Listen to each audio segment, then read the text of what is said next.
하시며 내가 나가리다.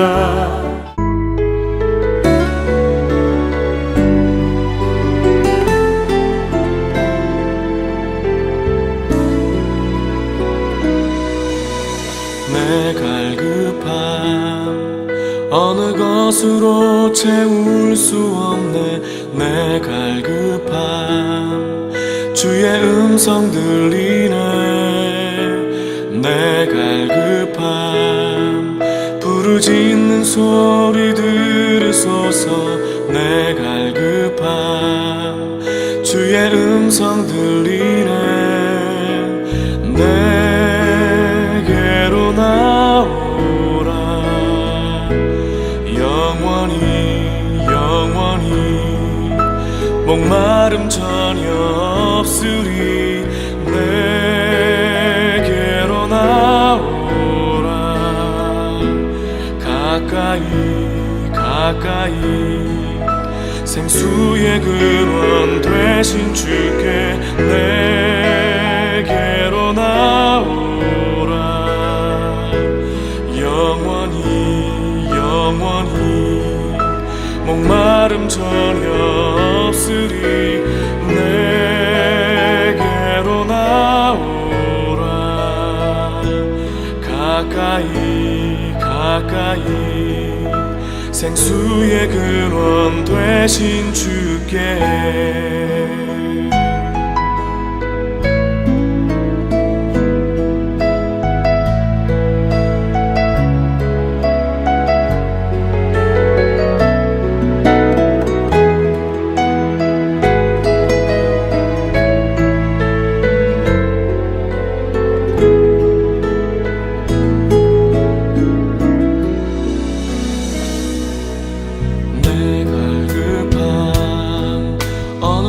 것으로 채울 수 없네. 내 갈급함 주의 음성 들리네. 내 갈급함 부르짖는 소리 들으소서. 내 갈급함 주의 음성 들리네. 내게로 나오라.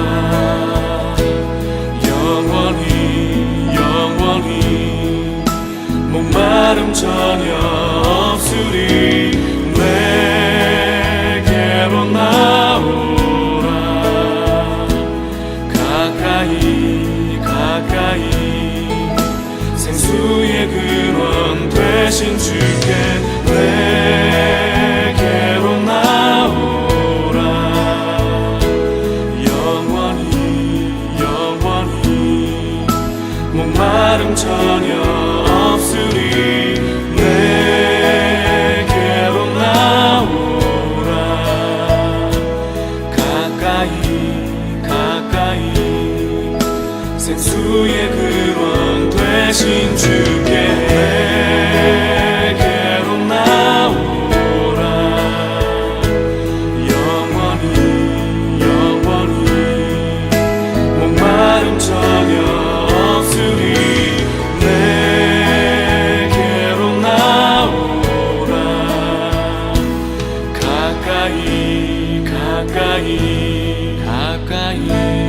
가까이 생수의 근원 되신 주께.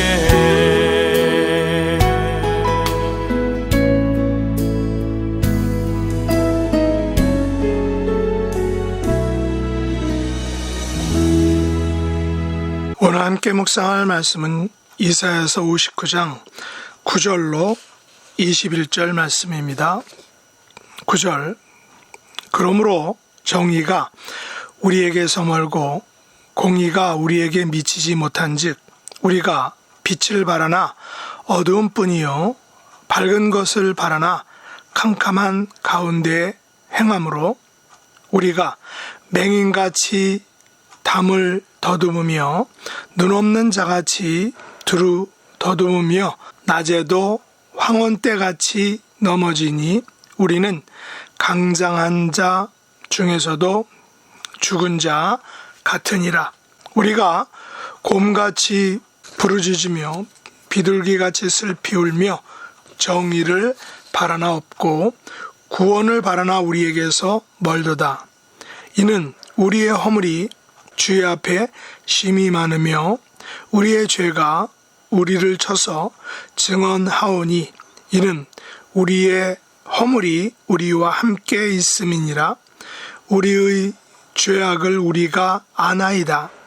우리가 여호와를 배반하고 속였으며 우리 하나님을 따르는 데에서 돌이켜 포악과 패역을 말하며 거짓말을 마음에 잉태하여 낳으니 정의가 뒤로 물리침이 되고 공의가 멀리 섰으며 성실이 거리에 엎드러지고 정직이 나타나지 못하는도다. 성실이 없으므로 악을 떠나는 자가 탈취를 당하는도다. 여호와께서 이를 살피시고 그 정의가 없는 것을 기뻐하지 아니하시고 사람이 없음을 보시며 중재자가 없음을 이상히 여기셨으므로 자기 팔로 스스로 구원을 베푸시며 자기의 공의를 스스로 의지하사 공의를 갑옷으로 삼으시며 구원을 자기의 머리에 써서 투구로 삼으시며 보복을 속옷으로 삼으시며 열심을 입어 겉옷으로 삼으시고 그들의 행위대로 갚으시되 그 원수에게 분노하시며 그 원수에게 보응하시며 섬들에게 보복하실 것이라. 서쪽에서 여호와의 이름을 두려워하겠고 해돋는 쪽에서 그의 영광을 두려워할 것은 여호와께서 그 기운에 몰려 급히 흐르는 강물같이 오실 것이미로다. 여호와의 말씀이니라. 구속자가 시온에 임하며 야곱의 자손 가운데에서 죄가를 떠나는 자에게 임하리라.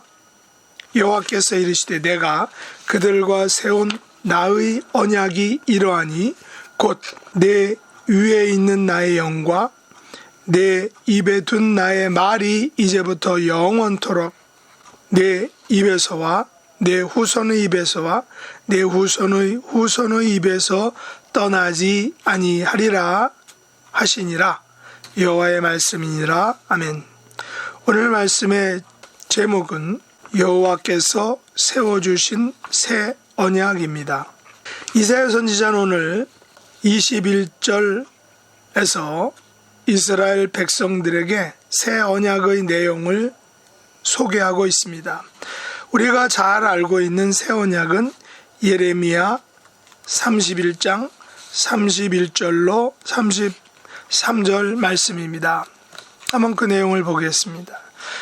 여호와의 말씀이니라. 보라, 날이 이르리니 내가 이스라엘 집과 유다 집의 새 언약을 맺으리라. 이 언약은 내가 이스라엘의 조상들의 손을 잡고 애굽 땅에서 인도하여 내던 날에 맺은 것과 같이 아니할 것은 내가 그들의 남편이 되었어도 그들이 내 언약을 깨뜨렸음이니라. 여호와의 말씀이니라. 그러나 그날 후에 내가 이스라엘 집과 맺을 언약은 이러하니 곧 내가 나의 법을 그들의 속에 두며 그들의 마음에 기록하여 나는 그들의 하나님이 되고 그들은 내 백성이 될 것이라. 여호와의 말씀이니라. 그렇다면 새 언약과 반대되는 개념의 옛 언약은 과연 어떤 것일까요? 예레미야는 옛 언약은 애굽 땅에서 인도하여 내던 날에 맺은 언약이다 라고 말하고 있죠.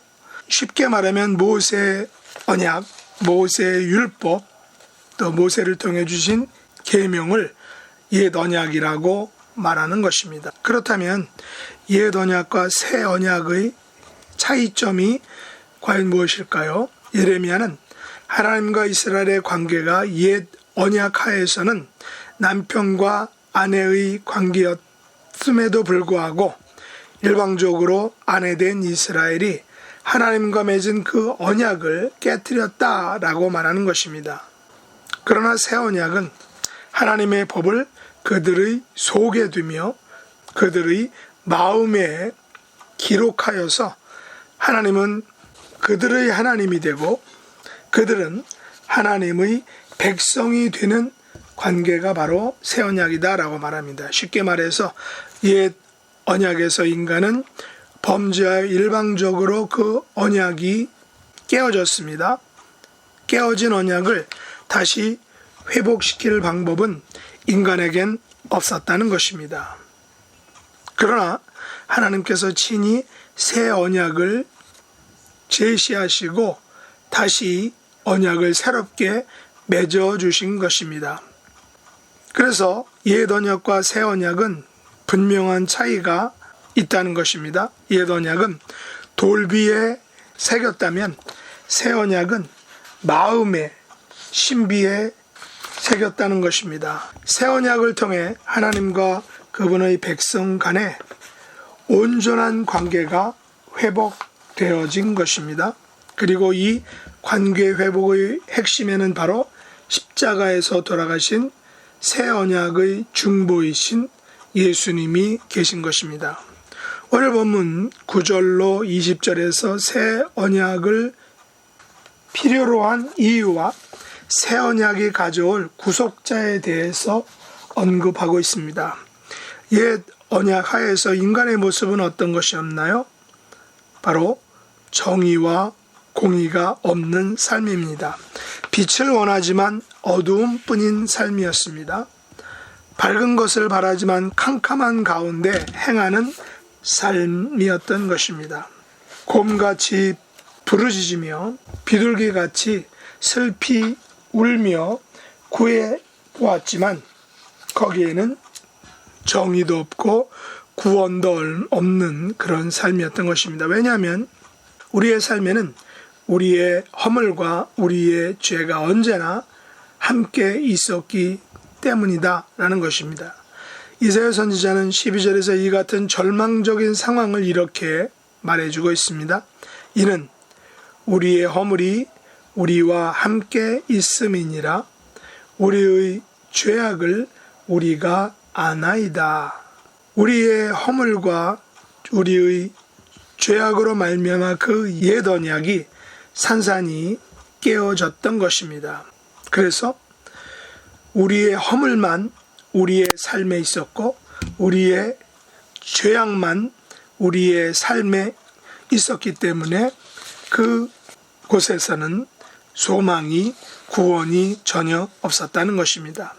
13절에 보면 우리가 여호와를 배반하고 속였으므로 우리 하나님을 따르는 데에서 돌이켜 포악과 패역을 말하며 거짓말을 마음에 잉태하여 낳았으니 우리의 삶에는 정의와 공의와 성실과 정직이 없는 그런 허물만의 삶, 죄악이 가득한 삶뿐이었다라고 말하고 있습니다. 심지어 이런 삶에서는 오히려 악을 떠나는 자가 탈취를 당하는 일이 벌어지는 정말로 부조리한 삶이 계속되었던 것입니다.